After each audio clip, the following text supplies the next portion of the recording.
Hello guys, ito pababa ako guys, nagpaalam mo kay mo may bibili na kasi bibili akong gatas saka ako magkakarga ako guys. Nagpaalam na ako guys, bibili ako ng kunwari pupunta ako guys sa bangko kasi sabi ko magpapaladala ako ng pera sa Pilipinas. Sabi niya binigyan ako kay 45 minutes lang kaya wala na suot-suot bra kasi may ano naman ako, may belt bag naman ako kaya hindi naman mahalata. Kaya ito guys, nagmamadali ako kasi 45 minutes lang baka mahaba ang pila sa park and shop. Tapos punta akong 7-Eleven, magkakarga ako guys sa aking alipi kasi ang aking alipi may ulcer na guys, nagaano na, kaya kargahan ko muna kasi sa ano pa ako guys, 20 pa ako makaka-day off. Kaya ito sinamantala ko habang kasi aalis daw siya, papasok daw siya. Kaya ito nagmamadali ako. Sige, saglit muna at pabilisan to ng lakad guys. Ibang iba guys ang pakiramdam. Ilang araw ka ba naman na buryo sa bahay gawa ng COVID ngayon.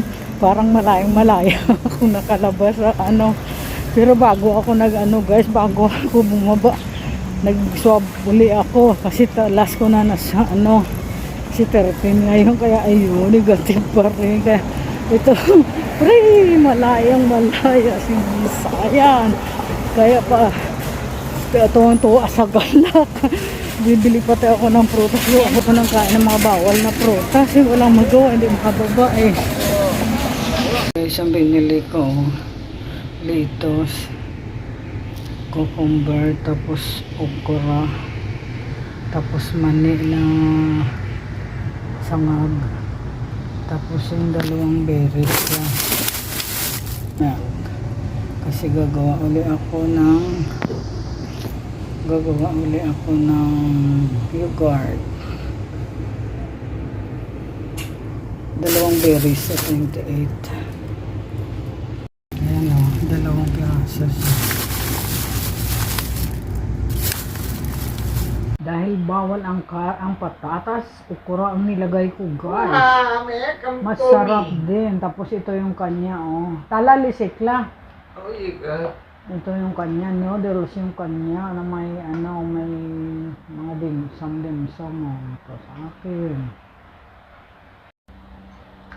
Kain tayo guys. Na naman ako guys, nagluto naman ako ng sinabawang kasi nauuhaw na naman ako sa sabaw. Ito nga imbes na carrots patatas ang nilagay ko kasi bawal ang mga root crops guys.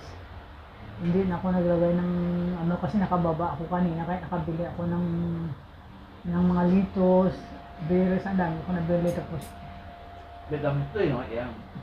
Naka-install ako ng alaga ko. Yung okra na ang nilagay ko guys, nilagyan ko ng okra. Kaya ito, may okra ako ngayon na nilagay sa aking sinabawaan na pork chop. Itong okra, diba? Ito naman ang alaga ko, nakain naman siya ng instant noodles na may tatlong yung yung vegetable na dumpling, tapos may wita, dito yung fishball. Kaya ito, kain tayo. Ito okra ko para lagi ako guys, simula nang ma-COVID ako guys, lagi ako nauuhaw sa sabaw. Tabo. Tagalilo lagi ako na sa sabaw, tapos gusto ko pinagpapawisan ako tuloy. May mali yan. Ay mukha. Tapos yung sinundot ba naman yung cellphone ko ng tasket niya. Pala. Tapos yung kalimutan ko na sasabihin ko, ini-interrupt ko ng alaga ako. Mamaya na muna guys, tapusin ko muna kinakain. Ayan guys, pagkatapos namin kumain, borlog agad ang alaga ako. Mamalig kakain ko guys kasi pawis na pawis ako. Grabe ang pawis ko nung uminom ako ng sabaw. Hindi ko alam bakit gusto ko ngayon uminom ng sabaw. sabaw. Hindi ko alam ba pa. Pero sa totoong ano lang talaga guys, kung hindi ako na COVID, hindi ako mahilig sa sabaw. Gusto ko lagi dry, mga prito, ganun pero hindi ako maano sa mga sabaw-sabaw na yan. Yung kagaya ng bunso namin na tuwing kain niya may sabaw ako, ayoko niyan. Pero ngayon lang ako nagkahilig kasi kumbaga simula nung namaos ako, kumbaga sakit ng katawan, kumbaga na ano ko ba, ngayon naghahanap ang katawan ko ngayon ng ano, dapat kanina kakainin ko guys, piniritong pork chop. Kasi mag-ano nga ako, parang may bawang tsaka luya akong binuro, yun ang gagawin kong ano, sana yung side dish ko ba. Kasi sabi ko, masarap to, ano na, yung kumbaga buro na yung bawang ko. Na-try ko, wala nang ano, wala nang amoy ang bawang, kumbaga inano ko sa ano, sa apple cider na suka, binabad ko siya, tapos nilagyan ko ng equal na sugar. Masarap na sa pati ang ano, pati ang luya. Ang luya hiniwa ko ng ano, ng panipis, pero ang bawang buo. Kaya maano na siya, yun sana ang anuin ko, pero grabe ang pagkauhaw ko sa sabaw, kaya yun ang ginawa ko na lang, nagsabaw-sabaw na lang si Bisayan. Diba? Paglabas ko guys dito, naligo ako kasi grabing init. Paglabas ko, burlog na yung alaga ko. Pag-alis ko kanina, sabi kasi nakain pa siya nung anak ko nakain pa siya nung, sabi ko maligo muna ako, basang-basa ako ng pawis. Ito ngayon, burlog na siya. Kaya siguradong pupuyatin na naman kami nito mamayang gabi. Kagabi maaga kami na tulog, alas 8. Tsaka guys, simula pala guys nung nagpahinga ba ako sa ang mata ko ngayon na pagdating na ng 7:55 ng gabi, niyayaya na ako matulog. Talagang kagabi lang na ako, medyo na late ako ng gising kasi pagtsikahan si Mega Jupita sa akin. Mega love shout out dyan sa aking amiga na nagkikito diet na rin ngayon. Gaya-gaya puto mayang aking amiga. Tapos si Magis din at saka si Nani Sinong kong gaya-gaya rin. Nag-COVID ako, gumaya rin sila. Nag-COVID din. Ayun, nandun sila ngayon. Nasa quarantine sila ngayon. Shout out sa inyo. Pagaling kayo dyan guys. Para masaya ako talaga naman. Hello vlog, ito na naman kami ni Mama guys, kasi pupunuin ko yung in-upload ko guys, hindi pa kasi kulang. Limu kamyangga, likamyay, lichumya, lisinya kamyango, hiyayay ka, limu kamyanga. Wala kami magawa guys, kaya sasabunutan kami guys na dalawa ni Mama. Ito yung pigil-pigil ko siya guys. Liko nga ma! Liko nga! Ayun, maghihilata na naman siya guys. Hihilata na naman ang aking alaga.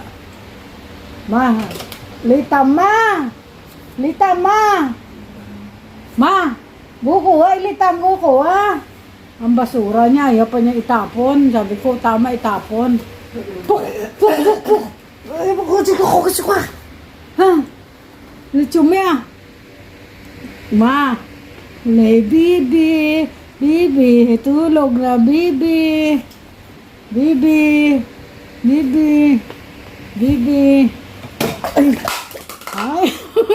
di basa siya. Litaya, lisapsay ka, likamyay ka. Di basa siya kasi pag natapi ko, tayo bubuhos, sana bumalik ang basura na tinapon niya, babalik sa kanya guys. Guys, tuloy pa rin ang tulog kahit nabasa siya. Sabi ko, ayan, tingnan mo yung sopa, basang-basa ang tubig kasi natapay ko yung ibabuhos niya sana sa akin, na strike ko ng kamay ko, ayun, bumalik sa kanya. Siya ngayon ang basang-basa. Ma! Tingnan mo guys, yung mukha niya, daming basa, pero nakaano pa rin siya. Tuloy pa rin ang kanyang pag-idlip pagkatapos siya kain ng tinapay. Ganyang katakaw ang alaga ko guys, matulog. Kahit kita mo kahit basa siya. Tira mo siya, kahit basa siya guys. Pero tuloy pa rin ang tulog niya. Ma! Hindi pagdating ng na ilang minuto na lang naman paliliguan ko na sa, kasi 4 o'clock maliligo. Saka hindi ko na siya pinalitan ng damit. Kasi maliligo naman siya, doon na lang Ayun, punas siya ng punas guys. Sige ka punas siya kasi basa ang mga mukha niya. Niya. Ganyan yan siya pag ano mo kaya ngayon kung ano ibato niyo sa akin, binabato ko na rin sa kanya kasi di iwas-iwas sa pagbabato kasi kung kagaya ng isang sasaksakin ako ng tawag dito ng toothpick, kinuha ko ang toothpick at isasaksak ayun, natakot siya. Ano lang, kumbaga kung anong ginagawa niya, tinatakot ko rin siya na ganun din ang gagawin ko kaya na ano siya, kumbaga o paano guys, ano na, alas 4 na, ano na yung papaliguan ko na guys ang alaga ko kasi naawa naman ako gawa basang basa siya, wala siyang pakialam basta ano siya, yung iglit siya, inaantok siya tinuloy niya pa rin niya kahit basa ang mga mukha niya inano ko na lang kasi kumbaga oras na, minuto na lang naman na maliligo na siya, oras na ng parukla kasi oras to ng pagpaligo niya. Kaya paano guys, hanggang dito na lang muna guys. Pasensya na kayo guys sa in-upload kong video kasi pinagdugtong-dugtong ko lang yan guys. Gawa wala nga may content, gawa nga wala nga akong day off guys. Sa ano pa ako palalabasin ni ma'am sa 21 pa. Pero siguro sa next month, siguro mga September, mag-ano na ako, weekly na ako magde-day off kasi nag-uusap na kami ni ma'am na magde-day off na talaga ako. Ayoko na ayoko nang magpabayad sa kanila kasi wala naman bali wala naman sa kanila, hayaan mo sila, tsaka na ako, nababagot na ako sa sobrang yung walang day off, kaya okay na rin at least pag dating ng September makapaghanap ako ng may content ko ba, hindi na lang puro lagi ang mukha ko at ako mismo sawa na rin sa mukha ko, puro ako na lang, puro daldal maganda yung mga ibang viewers naman dito sa Hong Kong. Mas maganda nga sana sa Pilipinas talaga guys kasi mga magaganda ang mga views dun sa mga palaisdaan ba guys, yung paano kumuha ng mga sugpo doon, ako talagang marami ako mapupuntahan doon guys, gawa may kaibigan ako na may nagmamayari ng palaisdaan, kaya ko yan doon guys, guys kumuha ng mga pang content ko kasi lang syempre nandito tayo sa Hong Kong. Kaya hindi ko natin alam, siguro pag nagbakasyon tayo guys, gagawin natin ang gagawin natin guys, maghahanap tayo din ng pang content sa marami at magaganda kasi di ba pag mga nasa Pilipinas guys ang gaganda, dito nga tayo sa Hong Kong guys, nasa abroad nga kami pero mga views lang naman, maganda talaga yung mga actual talaga na kung paano tumakbo yung alimango, hahabulin mo at huhulihin yun ang mga may thrill dyan. Kaya guys, paano hanggang dito na lang muli, ito si Visayan Daisy Vlog na nagpapasalamat lagi sa pagtangkilik niyo sa aking mga videos. Babu guys, salamat.